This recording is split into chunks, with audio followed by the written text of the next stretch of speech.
Pendant des milliers d'années, le sable cacha tout. Des villes entières, des palais, des temples, des canaux d'irrigation, des routes commerciales et des cimetières qui furent en leur temps le cœur de civilisations puissantes, se retrouvèrent ensevelis sous des mètres de sédiments, de poussière et de temps, invisibles aux yeux humains et à tous les outils disponibles jusqu'à très récemment.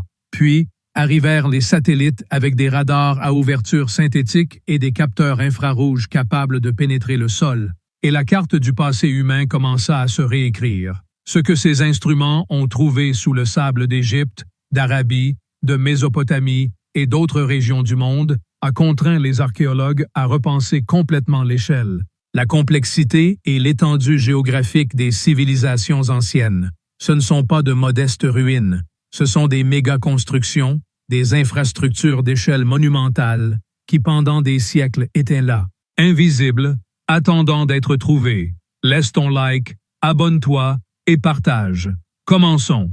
L'archéologue qui a le plus contribué à populariser et développer l'archéologie spatiale, la discipline qui utilise des images satellitaires pour découvrir des sites archéologiques, est Sarah Parcak, de l'Université de Birmingham, en Alabama. Parcak analyse depuis plus de 2 décennies des images de satellites commerciaux et gouvernementaux sur l'Égypte, et ses travaux ont identifié plus de 3000 établissements anciens, 1000 tombes et 17 possibles pyramides qui ne figuraient sur aucune carte archéologique précédente. La méthode qu'elle utilise combine des images dans le spectre infrarouge proche qui révèlent des différences de température et d'humidité dans le sol, pouvant indiquer la présence de structures enfouies, avec des analyses multispectrales détectant des variations dans la composition chimique du terrain causées par d'anciens matériaux de construction.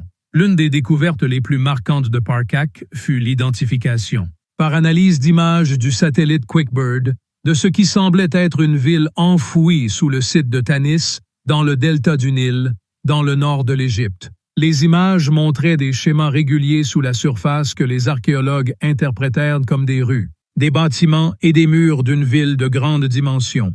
Des fouilles de vérification réalisées ultérieurement par le Conseil suprême des Antiquités d'Égypte confirmèrent que les schémas correspondaient à des structures réelles en briques cuites, le matériau de construction dominant dans l'Égypte ancienne, qui s'était retrouvé enfoui sous des siècles de sédimentation du Nil. Tanis était déjà un site archéologique connu, célèbre pour les enterrements royaux découverts dans les années 40 du 20e siècle, mais l'étendue réelle de la ville s'avéra plusieurs fois supérieure à ce que les fouilles précédentes avaient suggéré. En Arabie saoudite, l'utilisation d'images satellitaires et de radars à ouverture synthétique a révélé ces dernières années un réseau de structures préhistoriques d'échelle monumentale que les archéologues n'avaient pas détectées parce qu'elles se trouvent dans des régions du désert du Nafud et du désert d'Arabie pratiquement inaccessibles par voie terrestre.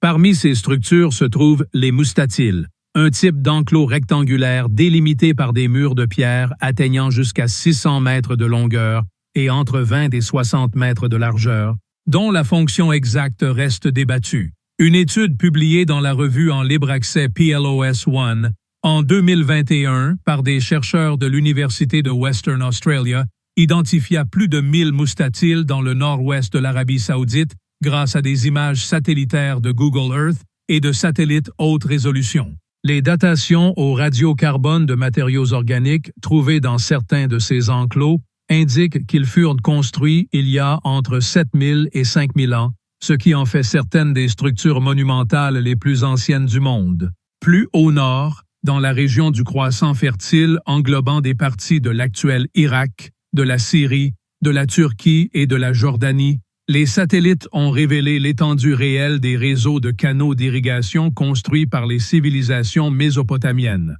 Un projet de l'Université Harvard et du Musée Peabody d'archéologie et d'ethnologie, utilisant des images du satellite Corona, un programme de reconnaissance photographique de la CIA déclassifié en 1995, combiné avec des images modernes de Landsat et Sentinel, a cartographié des milliers de kilomètres de canaux d'irrigation dans la plaine mésopotamienne datant du 4e au 1er millénaire avant Jésus-Christ. La densité et l'organisation de ce réseau hydraulique révèlent une ingénierie hydraulique d'une sophistication dépassant largement ce que les textes historiques suggéraient. En Jordanie, l'archéologue David Kennedy de l'Université de Western Australia utilisa des images de Google Earth pour identifier des dizaines de structures préhistoriques dans le désert du Badia jordanien que personne n'avait documenté précédemment. Parmi elles se trouvaient les dénommées roues du désert, des cercles de pierre de entre 25 et 70 mètres de diamètre reliés par des rayons, dont la fonction reste inconnue, mais dont l'ancienneté, estimée par les techniques de datation de surface et par stratigraphie, se situe entre 2000 et 8500 ans. Kennedy identifia plus de 400 de ces roues en Jordanie et des dizaines d'autres en Arabie saoudite, en Syrie et en Irak, toutes invisibles depuis le sol, mais parfaitement visibles depuis les airs ou depuis l'espace. L'un des programmes satellitaires qui a le plus transformé l'archéologie du Proche-Orient est le Corona, le système de satellites espions américains qui opéra entre 1959 et 1972 et dont les images furent déclassifiées en 1995. Les photographies du Corona, bien que prises à des fins de renseignement militaire, ont une résolution d'environ 2 mètres et couvrent des régions qui depuis lors ont été intensément développées ou dévastées par des conflits. Des archéologues ayant comparé les images du Corona avec l'état actuel du terrain ont pu identifier des sites qui existaient dans les années 60 mais qui ont été détruits par l'expansion agricole, la construction d'infrastructures ou les pillages. En Irak, une étude publiée dans la revue Antiquity en 2019 compara des images du Corona avec des images actuelles et détermina que plus de 90% des sites archéologiques visibles sur les images des années 60 dans la région de l'ancienne Babylone avaient été altérés ou détruits. Laisse ton like, abonne-toi et partage. La mission radar spatiale la plus pertinente pour l'archéologie a été la Shuttle Radar Topography Mission, ou SRTM, réalisée en février de l'an 2000 pendant 11 jours à bord de la navette spatiale Endeavour. La mission utilisa 2 antennes radar à ouverture synthétique séparées par un mât de 60 mètres pour générer le modèle topographique numérique le plus détaillé de la surface terrestre jamais produit jusqu'alors. Bien que l'objectif principal fût cartographique, les données de la SRTM ont été largement utilisées par les archéologues pour identifier des schémas dans le paysage indiquant la présence d'établissements, de voies de transit ou de structures hydrauliques anciennes enfouies sous la végétation ou le sédiment. Au Cambodge, la combinaison du lidar aérien, un système radar laser capable de cartographier le terrain sous la végétation avec une précision centimétrique, avec l'analyse d'images satellitaires, a révélé que la région autour d'Angkor Wat fut couverte à la période Khmer classique, entre les 9e et 15e siècles, par un réseau urbain d'une densité et d'une étendue qu'aucun archéologue n'avait imaginé. Le projet Greater Angkor Project, dirigé par Damien Evans de l'Institut français d'Extrême-Orient, publia en 2016 dans la revue Journal of Archaeological Science les résultats d'un vol lidar couvrant 2000 km² autour d'Angkor. Les données révélèrent que la ville médiévale d'Angkor était la plus étendue du monde pré-industriel, avec une empreinte urbaine d'au moins 1000 km², comparable en superficie à Mexico moderne. Sous cette empreinte urbaine d'Angkor, les données lidar et les analyses d'images satellitaires Sentinel-1 et ALOS-2 révélèrent également un réseau hydraulique d'une complexité extraordinaire. Des centaines de canaux, réservoirs et digues gérant l'eau de la mousson et la distribuant sur l'ensemble du territoire de la ville. Les chercheurs déterminèrent que l'effondrement partiel de ce réseau hydraulique peut être causé par la combinaison d'une sécheresse prolongée et d'une incapacité à entretenir l'infrastructure d'irrigation, fut l'un des facteurs principaux dans le déclin et l'abandon d'Angkor au 15e siècle, un processus que les historiens avaient précédemment attribué surtout aux pressions militaires des royaumes voisins.